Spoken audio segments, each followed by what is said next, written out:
So before we jump into Photoshop and start creating these details, it's important for us to realize how we would kind of see these details in our reference. So let's just kind of go through some of these together and start looking for what that tertiary detail would be. So on here you can kind of see the speckling that's happening in the highlights on this can, and that's going to be our tertiary detail. So these little kind of, like I said, micro details or micro bumps is going to be that detail that we're looking for.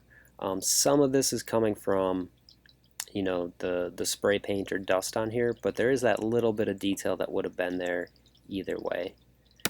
Notice as well, like the bumps are different on here than they are on some of the other areas. So depending upon your materials changing, those bump details will change as well.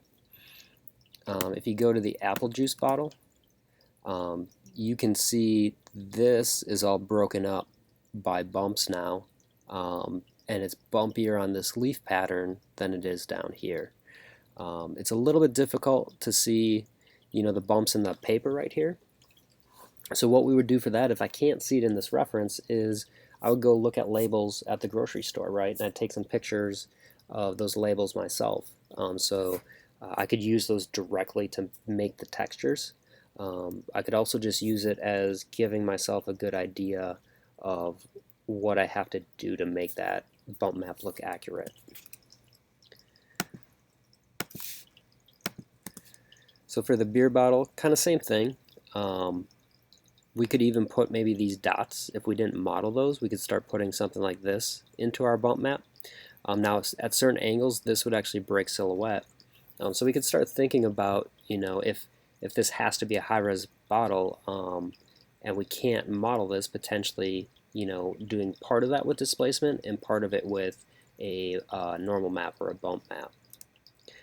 We're also seeing in this highlight that it has some speckling going on, so there is definitely some sort of like small bump going on there.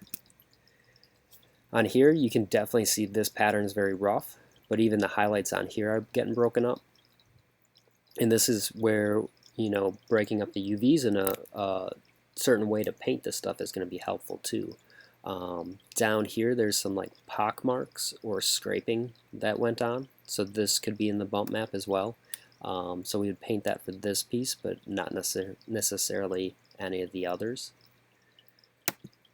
And let's just look at one more. So the clothing pin, this kind of hashed pattern that happens here, it's not on this side though. Actually, maybe a little bit I'm seeing it. We could add that through a bump map, and we could roughen up the metal here with a bump map as well. So I always look to the highlights. Even on the background here, you see these scratches that are in that grid work right there. Those scratches could actually be gotten with a bump map as well.